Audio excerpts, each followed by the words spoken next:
नमस्कार, बॉलीवुड गपशप में आपका स्वागत है। मैं हूं अनुराधा और आइए अब शुरुआत करते हैं आज की पहली खबर से। आलिया भट्ट और पूजा भट्ट ने सेलिब्रेट किया पिता महेश भट्ट का बर्थडे। बॉलीवुड के मशहूर फिल्म निर्देशक महेश भट्ट सोमवार को अपना 73वां बर्थडे मना रहे हैं। इस मौके पर उन्हें सोशल मीडिया पर सेलेब्स और फैंस जन्मदिन की शुभकामनाएं दे रहे हैं। इस बीच उनकी बड़ी बेटी पूजा भट्ट ने अपने आधिकारिक सोशल मीडिया हैंडल पर बर्थडे सेलिब्रेशन की तस्वीरें शेयर की हैं और उन्हें जन्मदिन की शुभकामनाएं दी हैं।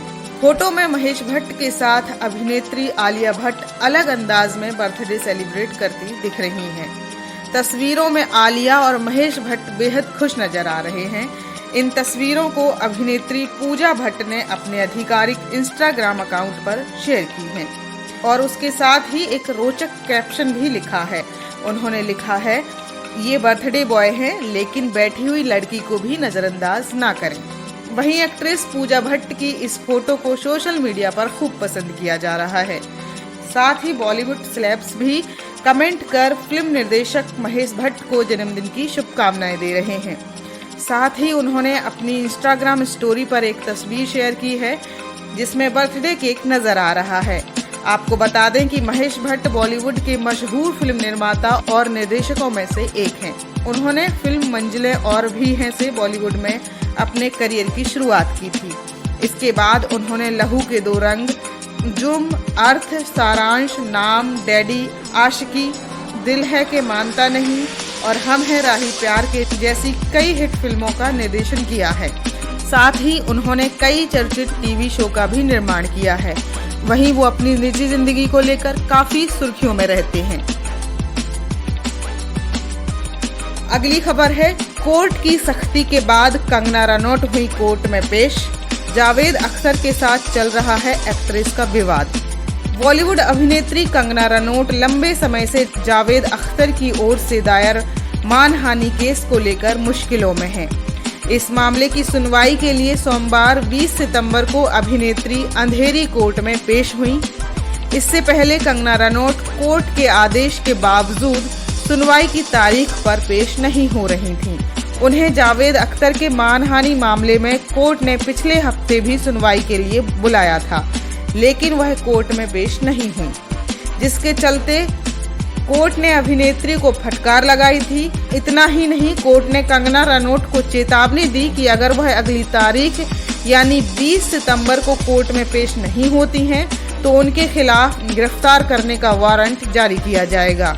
जिसके चलते सोमवार को कंगना रनौत अंधेरी कोर्ट में सुनवाई के लिए पहुंची।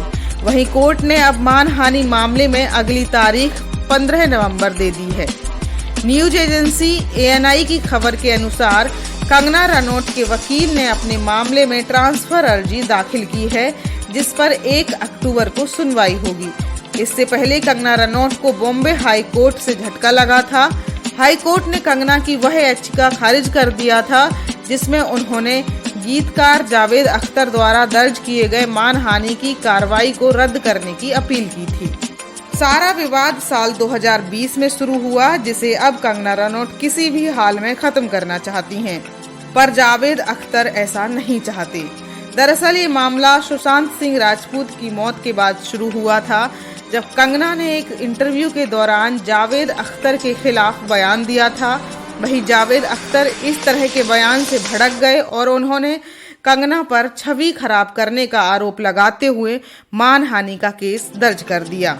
इसी केस में मजिस्ट्रेट ने 1 मार्च को कंगना रनौत के खिलाफ जमानती वारंट जारी किया था, जहां 25 मार्च को कंगना को जमानत मिल गई थी।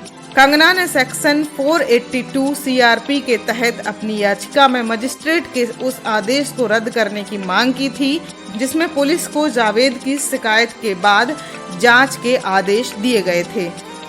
जावेद ने कंगना के खिलाफ 2020 के नवंबर में मेट्रोपॉलिटन मजिस्ट्रेट कोर्ट में शिकायत दाखिल की थी। जावेद अख्तर की शिकायत के बाद पिछले साल दिसंबर में अदालत ने जुहू पुलिस को कंगना के खिलाफ जांच के आदेश दिए थे। तब से कंगना और जावेद के बीच विवाद थमने का नाम नहीं ले रहा है। हालांकि कंगना रनौत इस मामले को जल्द से जल्द खत्म करना चाहती हैं। पर जावेद अख्तर इस मूड में नहीं हैं। वो इस केस को अंजाम तक लेकर जाना चाहते हैं। आयकर विभाग के सर्च ऑपरेशन पर सोनू सूद ने तोड़ी चुप्पी। कहा, आपको हमेशा कहानी में अपना पक्ष सुनाने की जरूरत नहीं। बॉलीवुड अभिनेता और समाजसेवी सोनू सूद पिछले कुछ दिनों से आयकर विभाग की कार्यवाही को लेकर सुर्खियों में है। विभाग ने सोनू पर कई करोड़ की कर चोरी का आरोप लगाते हुए उनसे जुड़े ठिकानों पर सर्च अभियान चलाया है और कई दस्तावेज जब्त किए। आयकर विभाग ने इसको लेकर एक प्रेस रिलीज भी जारी की, जिसके बाद अब सोनू सूद ने पहली बार अपना स्टेटमेंट सोशल मीडिया के जरिए साझा किया है। सोनू ने इस स्टेटमेंट में कहा है, आपको हमेशा कहानी में अपना पक्ष सुनाने की जरूरत नहीं होती है, समय बताएगा। मैंने पूरे दिल से और ताकत से खुद को भारत के लोगों की सेवा में समर्पित कर दिया है। मेरे फाउंडेशन का हर एक रुपया एक जिंदगी बचाने और जरूरतमंदों तक पहुंचाने का इंतजार कर रहा है। कई मौके पर मैंने ब्रांड्स को मेरी फीस किसी सामाजिक कार्य के लिए दान करने के लिए भी कहा है, जिससे हम आगे बढ़ते रहें। इसके बाद सोनू ने तांजिया लहजे में कहा, पिछले 4 दिनों में से कुछ मेहमानों की खातिर में लगा हुआ था, इसीलिए आपकी सेवा में हाजिर नहीं हो सका। मैं पूरी विनम्रता के साथ फिर लौट आया हूँ, जीवन भर आपकी सेवा में। खास बात यह है कि सोनू ने कर टैक्स को इन्वर्टेड कोमा में लिखा है। इस स्टेटमेंट के साथ सोनू ने कैप्शन में लिखा, सख्त राहों में भी आसान सफर लगता है, हर हिंदुस्तानी की दुआओं का असर लगता है। बता दें कि आयकर विभाग ने सोनू सूद के खिलाफ कर चोरी के आरोप में सर्वे की कार्यवाही 15 सितंबर से शुरू की थी, जो 4 दिनों तक जारी रही।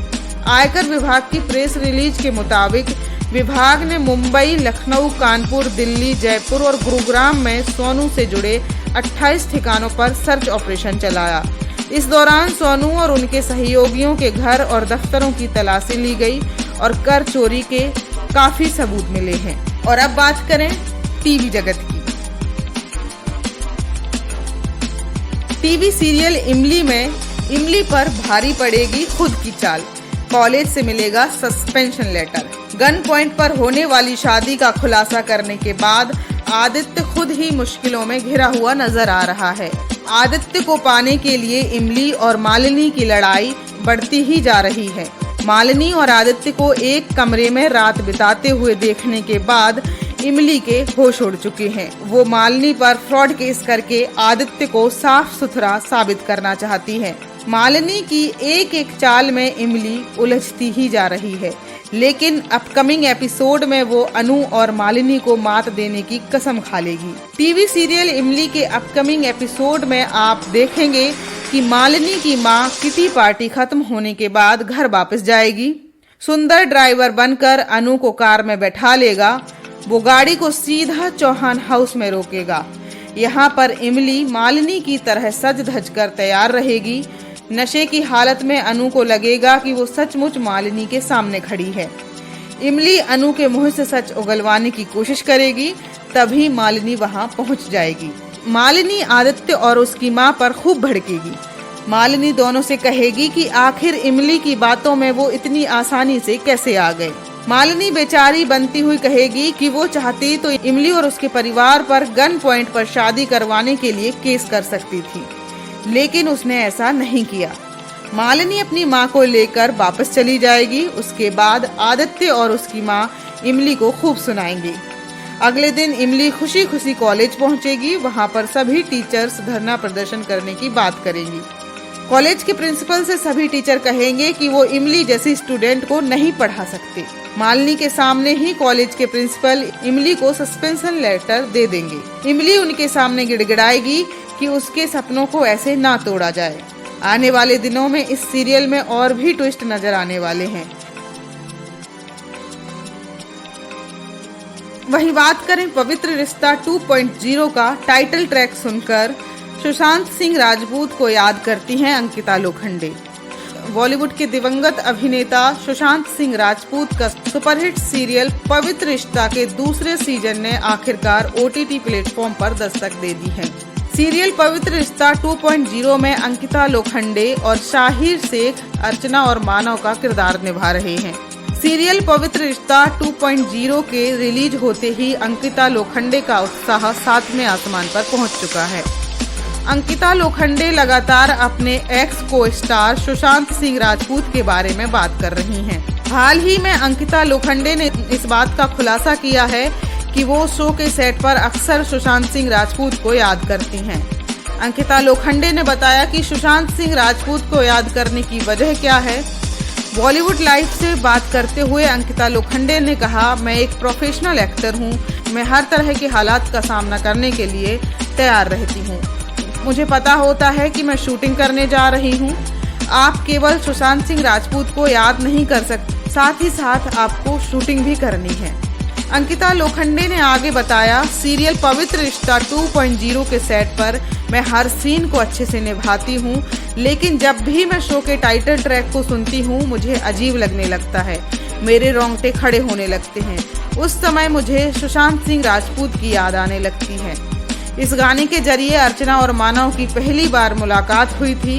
इसके साथ ही अंकिता लोखंडे और सुशांत सिंह राजपूत ने भी पहली बार एक दूसरे को देखा था। अंकिता लोखंडे ने कहा, मुझे याद आता है कि शूटिंग के दौरान किस तरह से सुशांत सिंह राजपूत मेरे पीछे खड़ा होता था। ये गाना सुनकर मुझे वो सीन याद आता है। एक एक्टर होने के नाते मुझे सब भूलकर आगे बढ़ना पड़ता है क्योंकि मुझे बेस्ट देना है।